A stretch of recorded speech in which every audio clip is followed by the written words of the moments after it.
చాలా దాంట్లో తీసుకుంటా ఉన్నారు అధ్యక్ష. ప్రతి విలేజ్ వైజ్గా డ్రైవ్ పెట్టి ప్రొహిబిటెడ్ లిస్టును కూడా వెరిఫై చేసి ఎక్కడికక్కడ ఇష్యూస్ సాల్వ్ చేస్తూ ఉన్నారు. 33 మోడల్స్ ఇచ్చినాం అధ్యక్ష. 33 మోడల్స్ ఇవ్వడం మూలంగా చాలా ఇష్యూస్ పరిష్కారమని 13 లక్షల గ్రివెన్సెస్ వస్తాయి అధ్యక్ష. ధరణి 2 లక్ష ఈ రెండు సంవత్సరాల కాలంలో 13 లక్షల గ్రివెన్సెస్ వస్తే ధరణి మీద 12 లక్షలు సాల్వ్ అయిపోయినాయి అధ్యక్ష. ఇంకొక లక్షనే పెండింగ్ ఉన్నాయి. అంటే చాలా గొప్పగా ముందుకు పోతాం. ఇప్పుడు ఉన్నదల్లా సమస్య అంటే రెవెన్యూ సమస్యను కూడా ధరణి సమస్యలుగా చిత్రీకరిస్తున్నారు అధ్యక్ష. రాజకీయ నాయకులు, ప్రతిపక్షాలు. రెవెన్యూ సమస్యలు ఉంటాయి అధ్యక్ష, అది ధరణి ఉన్నా ఉంటాయి, ఇంకా వేరేది ఏదన్నా ఉంటాయి. ఈ రెవెన్యూ సమస్యని ధరణి సమస్యగా సృష్టీకరించి ధరణి బాగలేదు అన్న మాట మాట్లాడుతున్నారు. అబ్సల్యూట్లీ రాంగ్ అధ్యక్ష. ఎందుకంటే ఒకవేళ నిజంగానే ధరణే తప్పు ఉంటే, ఒకవేళ ధరణే తప్పు అయితే ఇవాళ ధరణి ద్వారా తీసుకున్న రికార్డుల ప్రకారమే హైదరాబాద్ నుండి రైతులకు రైతు బంధు సాయం వేస్తున్నాం అధ్యక్ష. ఒకవేళ ధరణే తక్కువ ఉంటే హైదరాబాద్ నుంచి వేసినటువంటి రైతు బంధు సాయం అక్కడ రైతులకు పోయి టింగు అని మెసేజ్లు వచ్చి బ్యాంకులలో డబ్బులు పడి డబ్బులు తీసుకుంటున్నారు అధ్యక్ష. ఇది తప్పు అయితే ఒకరు డబ్బులు ఒకరికి పోతే అక్కడ యుద్ధాలు వస్తాయి అధ్యక్ష. గ్రామాల్లో నిజంగానే వీరు చెప్పినంత సమస్య అక్కడ ఉండి ఉంటే, అంతమందికి ఇబ్బంది ఉండి ఉంటే అక్కడ యుద్ధాలు వస్తాయి. ఎస్, ఏమన్నా ఇంకా కొన్ని చిన్నవి అవి ఉంటాయి. చాలా మటుకు ఇప్పుడు పేర్లు మార్పుడు ఉండే అధ్యక్ష, అది ఇప్పుడు సెట్ అయిపోయింది. ఎక్స్టెంట్ కరెక్షన్ ఉండే, అది సెట్ అయిపోయింది మాళ్ళూరులో. It's only సాఫ్ట్వేరే. ధరణి ముఖ్యమంత్రి గారి ఉద్దేశంలో ఏమాత్రమైన ఇది లేదు అధ్యక్ష. ఆ కార్యక్రమాన్ని సాఫ్ట్వేర్కు మలచడంలో కాస్త టైం పట్టింది. ఆ సాఫ్ట్వేర్ ఇష్యూస్ ఏమన్నా ఉంటే మెల్లమెల్ల సాల్వ్ చేసుకుంటూ పోతా ఉన్నాం. ఆల్మోస్ట్ ఇప్పుడు దగ్గర దానికి వచ్చినాయి అధ్యక్ష. ఇప్పుడు అంత పెద్దగా ఏం లేవు, ఇంకా ఉన్నా కానీ చేసి పెడతాం అధ్యక్ష. కానీ ఈ సందర్భంగా నాకు చాలా ఆశ్చర్యంగా, అంటే నేను కూడా యాక్టివ్ పాలిటిక్స్లో 2010 నుంచి చాలా యాక్టివ్, మొదటి నుంచి ఉద్యమంలో ఉన్నప్పటికీ 2010 నుంచి యాక్టివ్ పాలిటిక్స్లో ఉన్న అధ్యక్ష. నేను కూడా రెండోసారి ఎమ్మెల్యే, 9 సంవత్సరాలుగా ఇక్కడ ప్రధాన ప్రతినిధిగా ఉన్నా. అయితే ఇవాళ శ్రీధర్ బాబు గారు లేరు వారు, కానీ శ్రీధర్ బాబు గారు ఇవాళ సభలో ఒక అన్న మాట నన్ను నిజంగా కూడా ఆశ్చర్యానికి గురిచేసింది. వాళ్ళ పక్ష నాయకుడు, వాళ్ళ పార్టీ అధ్యక్షుడు, కాంగ్రెస్ పార్టీ అధ్యక్షుడు, మేము అధికారంలోకి వస్తే ధరణిని రద్దు చేస్తామని అన్నాడు. ఇవాళ ధరణి మీద ఆయన మాట్లాడేటప్పుడు మేము అడిగినాం ఆయన్ని, మీ కాంగ్రెస్ పార్టీ మీ అధ్యక్షుడు ధరణిని రద్దు చేస్తా అంటున్నాడు కదా, మరి మీ వైఖరి కూడా అదేనా, మీ వైఖరి ఏంది అని అడిగితే ఆయన కూడా మరి కొద్దిసేపు తటపాయించాడు. మరి ఏమనుకున్నాడో ఏమో. అవును, మా వైఖరి మేము ధరణిని రద్దు చేస్తామన్న మాట మాట్లాడి శ్రీధర్ బాబు గారు. ఆయన చదువుకున్న మనిషి, మరి ఆ మాట ఎట్లా మాట్లాడగలిగిండో అర్థం కావట్లేదు అధ్యక్ష. అంటే ఏందన్నట్టు అధ్యక్ష వాళ్ళ ఉద్దేశం? మళ్ళా పాత పైరవీకారులు రావాలన్నట్ట వాళ్ళ ఉద్దేశం. ఇక ధరణి వ్యవస్థ రద్దు చేస్తే, ధరణిని తీసేస్తే మళ్ళా పాత పైరవీకారులు రావాలి, మళ్ళీ రైతుల రక్తాలు దాగే ఆ లంచగొండలు రావాలి, మళ్ళీ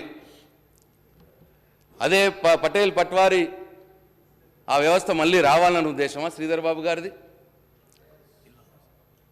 రైతుల రక్తాలు దాగే లంచగొండలు మళ్ళీ రావాలన్నా శ్రీధర్ బాబు గారి ఉద్దేశం? తన రిజిస్ట్రేషన్లు ఒక్క పైసా లంచం లేకుండా 15 నిమిషాల్లో రిజిస్ట్రేషన్లు అయిపోయి ఇంటికి పోతుంటే, రైతులు ఇంటికి పోతుంటే శ్రీధర్ బాబు గారికి వాళ్ళ కాంగ్రెస్ పార్టీకి ఇష్టం లేదు అధ్యక్ష, నచ్చట్లేదు వాళ్ళకి. మరి రిజిస్ట్రేషన్ చేసుకున్న తర్వాత తన పేరుని పాస్బుక్లలో ఎంట్రీ చేయించుకోవడానికి అధ్యక్ష సంవత్సరాలు చెప్పులు అరిగేలా తిరిగేటోళ్ళు, రక్తం పీల్చేటోళ్ళు అధ్యక్ష రైతులది. ఇక్కడ నేను కూడా రైతు బిడ్డనే, ఇక్కడ అందరు కూడా రైతు బిడ్డలే ఉన్న వాళ్ళు అందరికీ అనుభవమే ఇది. శ్రీధర్ బాబు కూడా అనుభవమే. ఎందుకు ఆ మాట మాట్లాడి అర్థం కావట్లేదు. కాంగ్రెస్ పార్టీ ఉద్దేశం ఏంది అధ్యక్ష? అంటే మళ్ళీ రైతులు కాళ్ళు అరిగేలా తిరగాలనా? ఇప్పుడు అలా పేర్లు రికార్డులలో నామోదు చేసుకుందలిగి, పాస్బుక్లో ఎక్కించుకుందలిగి చెప్పులు అరిగేలా తిరగాల రైతులు. అధ్యక్ష, ఇది ఏం జరుగుతుంది అధ్యక్ష? అప్పుడు వాడికి ఇష్టం లేకపోతే మీద నా పేరు మీద, మీ ల్యాండ్ నా పేరు మీద, మళ్ళా నేను పోయాక దండం పెడితే మళ్ళా వేరే పేరు మీద శ్రీనివాసరెడ్డి గారి పేరు ఉన్న భూమి అధ్యక్ష, మీ మీద ఆడి కోపం ఉంది. ప్రశాంత్ రెడ్డి పేరు మీద రాసేది అధ్యక్ష. మళ్ళా మీరు వచ్చి పెడితే మళ్ళీ మీ పేరు మీద ఇష్టం వచ్చినట్టు ట్యాంపర్ చేసుకుంటూ ఆ వ్యవస్థ ఎవరి పేరు మీద వాళ్ళ పేరు మీద రాసేటట్టు గందరగోళం గ్రామాల్లో సృష్టించేటట్టు ఆ వ్యవస్థ మళ్ళీ వీళ్ళకి కావాలని అధ్యక్ష. ఇప్పుడు ఎంత హాయిగా ఉంది అధ్యక్ష. ఇప్పుడు ఎవరికైతే వాడికే, ఇంకా ధరణిలో నా పేరు మీద వస్తే నాకే. ఇవాళ భూములు కొంటోళ్ళు అధ్యక్ష, నేను భూమి అమ్మాలనంటే నేను ఇంత భూమి నీకు అమ్ముతానంటే ఫస్ట్ క్వశ్చన్ అడిగేది అధ్యక్ష, ధరణిలు ఉన్నదా? ఇవాళ ధరణిలు ఉన్నదా అన్న మాట మాట్లాడుతున్నారు అధ్యక్ష. అంటే ధరణిలు ఉన్నదంటే సేఫ్. అది అధ్యక్ష ముఖ్యమంత్రి కేసీఆర్ చేసిండి. ఇవాళ గత 50-60 సంవత్సరాలుగా ఎవరైనా ప్రాపర్టీ అమ్ముకోవాలంటే ఇన్నిన్ని పేపర్లు, వకీళ్ళ దగ్గరకు పోవుడు, లీగల్ ఒపీనియన్లు తీసుకున్నాడు, లింక్ డాక్యుమెంట్లు తీసుకున్నాడు. ఇవాళ అవన్నిటిని కూడా ఒకటే గొడుగు కిందకి తీసుకొచ్చి సెటరైట్ చేసి ధరణి అనే కార్యక్రమం పెట్టి ఒక కొత్త పాస్బుక్ ఇచ్చి ఇవాళ రైతుకి ఎంత సేఫ్గా ధరణి పాస్బుక్ జేబులో పెట్టుకుంటే అధ్యక్ష రైతు భూమి ఆయన జేబులో ఉన్నట్టు ఫీల్ అవుతున్నాడు. ఇవాళ నేను కూడా అధ్యక్ష మా గ్రామంలో నేను ఒక భూమి ఒకసారి అమ్మినా ఒకసారి కొన్నా అధ్యక్ష. 15 నిమిషాల్లో నాకు రిజిస్ట్రేషన్ అయిపోయి, ఇంకో 10 నిమిషాల్లో మ్యూటేషన్ అయిపోయి, ఇంకో 10 నిమిషాల్లో ఈ పాస్బుక్ నా చేయిలోకి వస్తే ఆశ్చర్యపోయిన అధ్యక్ష. నేను రియల్ ఎస్టేట్లో నేను 20-30 సంవత్సరాలు హైదరాబాద్లో రియల్ ఎస్టేట్ చేశాను. నేను బెంజ్ కార్లో పోయి కూడా అధ్యక్ష పెద్ద పెద్ద షూ ఉంటే అవన్నీ తీసేసి వట్టిగా నార్మల్ చెప్పులు వేసుకొని పోయేది అధ్యక్ష ముంగటికి. ఎంత అడుగుతాడో ఏందో అని అంత భయం నాకు.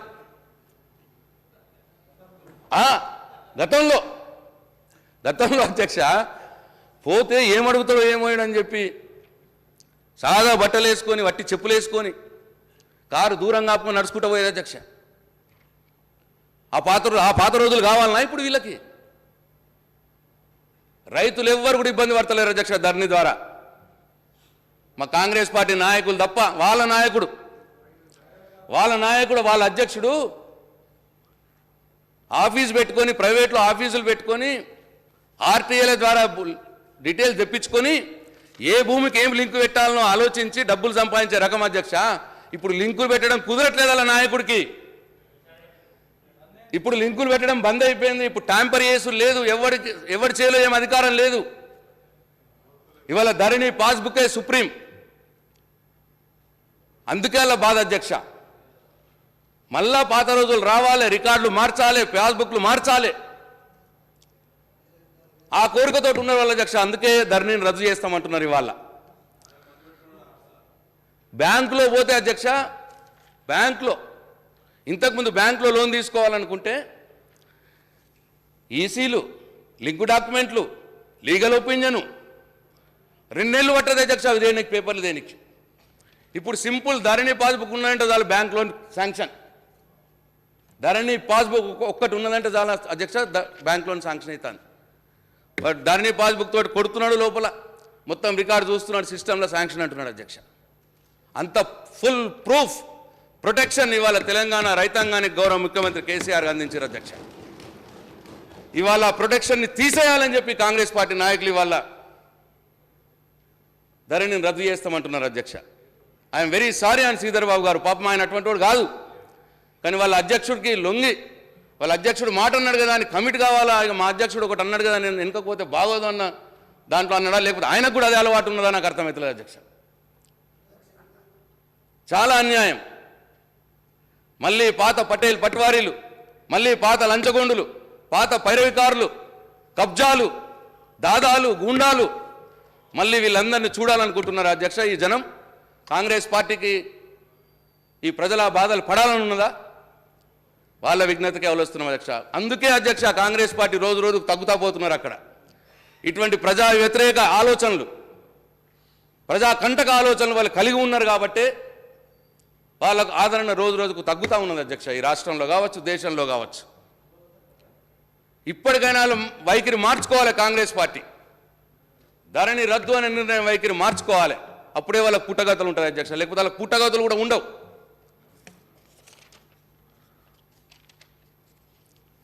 అధ్యక్ష, ఇట్లా చాలా రకాలుగా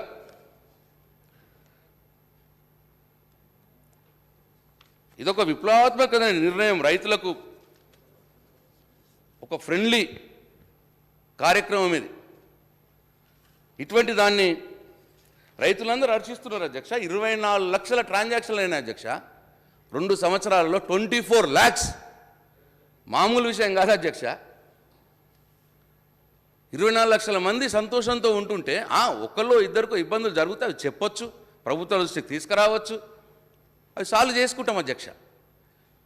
కానీ మొత్తం ధరణినే రద్దు చేయాలంటే దాని వెనుక కుట్ర ఉన్నది. మళ్ళీ కబ్జాదారులు కబ్జాదారులను తెస్తారు వీళ్ళు, మళ్ళీ పటేల్ పట్వారి వ్యవస్థను తీసుకొస్తారు, మళ్ళీ పేద బడుగు బలైన వర్గాల ప్రజలు ఆ వ్యవస్థ కింద నలగాలి అన్న కుట్ర దీని వెనకాల దాగున్నది కాంగ్రెస్ పార్టీ. అలా విధానంగా చెప్పడం మాత్రం సిగ్గుచేటు. అట్లే అధ్యక్ష కంటిన్యూషన్లో నేను మిగతా అన్ని కట్ షాట్ చేసుకుంటా అధ్యక్ష, ఎమోషన్లో వెళ్ళిపోయాయి. ఎస్ రిజిస్ట్రేషన్స్ కూడా ఉన్నది అధ్యక్ష. ఈ పద్దులో రిజిస్ట్రేషన్స్లో కూడా అధ్యక్ష చాలా గౌరవ ముఖ్యమంత్రి కేసీఆర్ గారు, అట్లాగే గవర్నమెంట్ కేసీఆర్ గారి యొక్క జనరంజక పాలన, వారి విధానాలు ఇవాళ రూరల్ ఎకనామీని విపరీతంగా బూస్ట్ చేసినాయి అధ్యక్ష. గ్రామీణ ఆర్థిక వ్యవస్థ చాలా పటిష్టంగా తయారైంది. అట్లే కేటీఆర్ గారి వారి యొక్క ఇండస్ట్రీసు, ఐటీ సెక్టార్ని వారు ఆకర్షించి ఇక్కడికి పెట్టుబడులు తీసుకురావడం మూలంగా ఎంప్లాయ్మెంట్ ఇక్కడ జనరేట్ అయ్యి చాలా గొప్పగా ఇక్కడ కొనుగోలు శక్తి పెరుగుతూ ఉన్నది అధ్యక్ష ఈ రాష్ట్రంలో. ఇవాళ తలసరి ఆదాయంలో we're number 1 in the country. దాని అర్థం ఏంటంటే మన కొనుగోలు శక్తి, మన ఆదాయం ఉందని. సో ఇవన్నీ కారణాల వల్ల మంచి లా అండ్ ఆర్డర్ కావచ్చు, మంచి ట్రాన్స్పరెంట్ గవర్నెన్స్ కావచ్చు, ముఖ్యమంత్రి గారు మంచి ఇరిగేషన్ ప్రాజెక్టులు కట్టి వ్యవసాయ రంగాన్ని చాలా బలోపేతం 3 ఇంతలు మన వ్యవసాయ ప్రొడక్టివిటీ పెరగడం కావచ్చు, 2 ఇంతలు మన వ్యవసాయం కల్టివేషన్ పెరగడం కావచ్చు. ఇట్లా అన్ని రకాలుగా ప్రజల యొక్క జీవన స్థితిగతులు మారి వాళ్ళ కొనుగోలు శక్తి పెరిగి ఇవాళ బ్రహ్మాండంగా క్రయ విక్రయాలు జరుగుతూ ఉన్నాయి అధ్యక్ష. అయితే ఎంత పెరిగినా ఈ డిపార్ట్మెంట్ యొక్క అధ్యక్ష, మీ డిపార్ట్మెంట్లో ఐటీ యూజ్ చేయడం వల్ల, ఐటీ చాలా 100% యూజ్ చేయడం వల్ల కేవలం మరి స్టాఫ్ అంతే కొద్దిగా పెంచుకున్నాం. బట్ ఇవాళ రిజిస్ట్రేషన్ ఆఫీసులు ఇంతకు 141 రిజిస్ట్రేషన్ ఆఫీసులు ఉండే అధ్యక్ష. ఇవాళ వ్యవసాయ భూముల కోసం రూరల్లో ఎంఆర్ఓ ఆఫీసులు కూడా మనం రిజిస్ట్రేషన్ ఆఫీసులో పెట్టినాం. కాబట్టి ఒకటేసారి మనకు 715 రిజిస్ట్రేషన్ ఆఫీసులు అయినాయి అధ్యక్ష. 715 రిజిస్ట్రేషన్ ఆఫీసులు కావడం ముఖ్యమంత్రి గారు వారి జనరంజక పాలన వల్ల ఇవాళ ట్రాన్సాక్షన్స్ పెరిగినాయి అధ్యక్ష. 2014-15లో 8.26 డాక్యుమెంట్స్ ట్రాన్సాక్షన్స్ అయితే, లావాదేవీలు అయితే 2022-23లో ఇప్పటికే ఇంకా నెల టైం ఉంది అధ్యక్ష 16,55,000 ట్రాన్సాక్షన్లు అయినాయి అధ్యక్ష. అంటే 8 లక్షలు 14లో 16 లక్షలు, ఇప్పుడు 16,50,000, ఇంకో 1,00,000 అవుతాయి ఇప్పుడు అధ్యక్ష. అంటే 8 లక్షలు 17 లక్షలు, డబుల్ కంటే ఎక్కువ దస్తావేజుల సంఖ్య ట్రాన్సాక్షన్స్ పెరిగినాయి అధ్యక్ష. ఈ డిపార్ట్మెంట్లో బ్రహ్మాండంగా డిపార్ట్మెంట్ పనిచేస్తూ ఉన్నది. This is the 3rd biggest revenue earning department in the state. Registration department ద్వారా మనకు మూడవ పెద్ద ఆదాయం మనకు వస్తూ ఉన్నది అధ్యక్ష. అట్లనే ఇంకా ఈ రెవెన్యూ అండ్ రిజిస్ట్రేషన్లో అధ్యక్ష నాకు గౌరవ సభ్యులు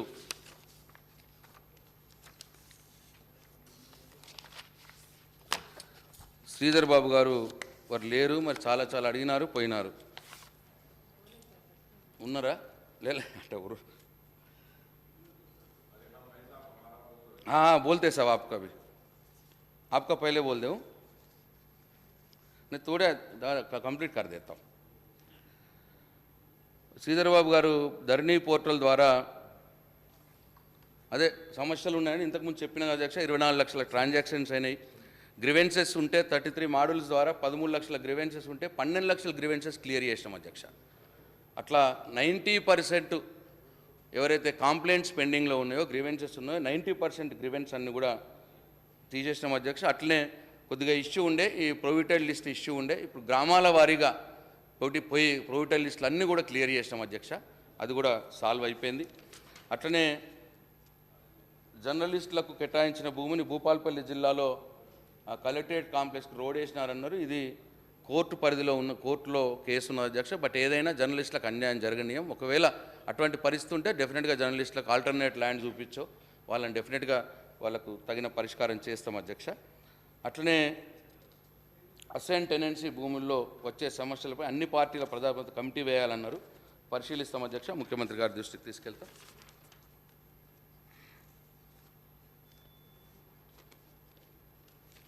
అట్లనే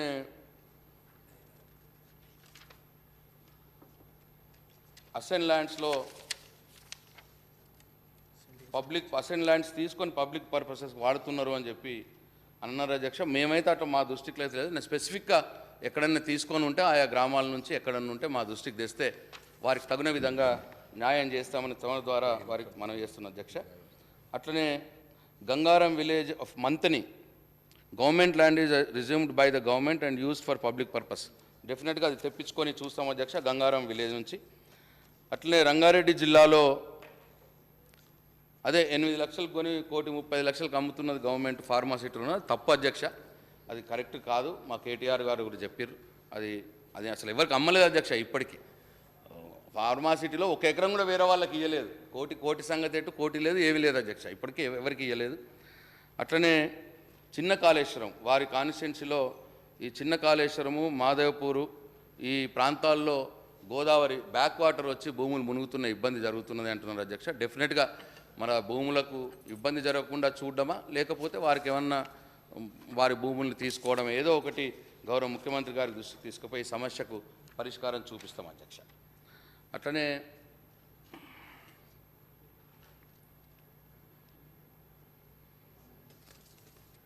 అక్బర్ గారు మాట్లాడుతూ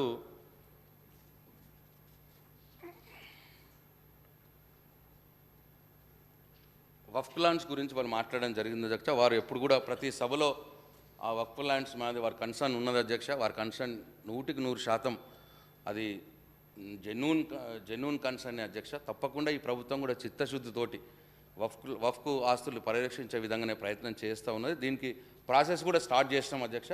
legal process has been started. దీన్ని ఎట్లా చేయాలి ఏం చేయాలి అంతా కూడా తయారవుతున్నది అధ్యక్ష. తమ ద్వారా గౌరవ సభ్యులకు తెలియజేస్తూ ఉన్నాను. అట్లనే ఒక కబ్రస్థాన్కి 33 acres ఇచ్చినారు, ఇంకో రిమైనింగ్ 18 acres ఇవ్వలేదు అన్న మాట మాట్లాడారు.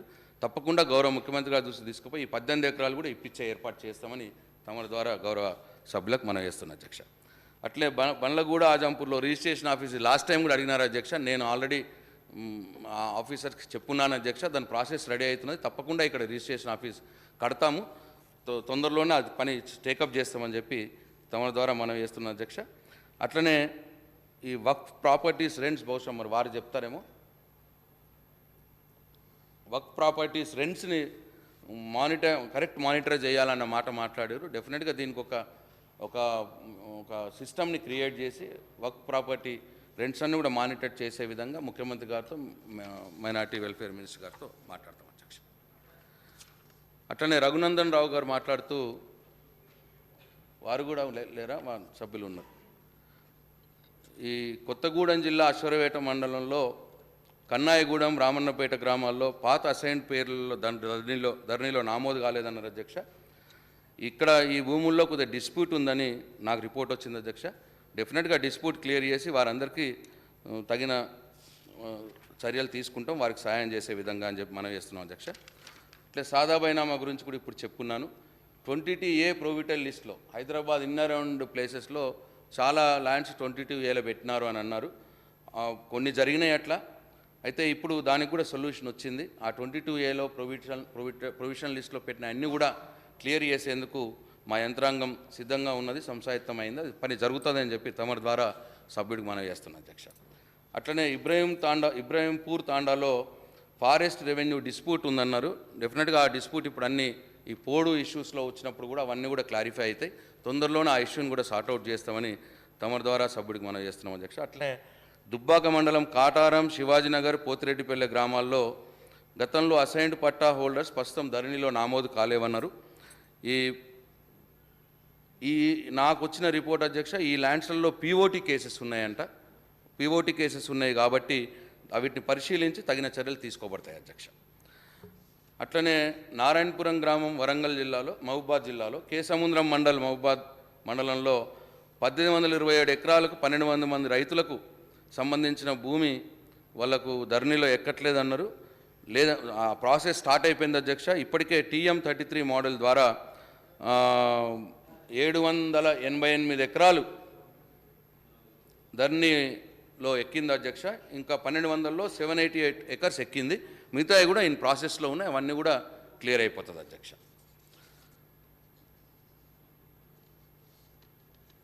ఇది రఘునందరావు గారు అడిగిన ఇష్యూస్ అధ్యక్ష. ఇకపోతే అధ్యక్ష మీరు తమరు అలో చేస్తే ఇంకా కంటిన్యూగా R&B కూడా రోడ్స్ అండ్ బ్రిడ్జెస్ కూడా రోడ్స్ అండ్ బిల్డింగ్స్ కూడా వెళ్తాను అధ్యక్ష. అధ్యక్ష వి ఆల్ నో, మనందరికి తెలుసు రోడ్ అనేది డెవలప్మెంట్కి ఒక సింబల్, ప్రగతికి చిహ్నం. ఎక్కడైతే రోడ్డు వేయబడుతుందో ఆ ప్రాంతం అభివృద్ధి చెందుతుంది. ఆ అభివృద్ధి చెందిన ప్రాంతాల్లో అక్కడ ప్రజల నాగరికత కూడా పెరుగుతుంది, సివిలైజేషన్ కూడా పెరుగుతుంది. కాబట్టే గౌరవ ముఖ్యమంత్రి గారు ఈ 8.5 సంవత్సరాలుగా ఓ పాలసీగా తీసుకొని, అంటే ఏదో రోడ్స్ వేయడం అని అంటే ఏదో ఇష్టం వచ్చినట్టు కాకుండా ఒక పాలసీగా తీసుకొని ప్రతి గ్రామాన్ని నుంచి మండల కేంద్రానికి బీటీ రోడ్ ఉండాలి.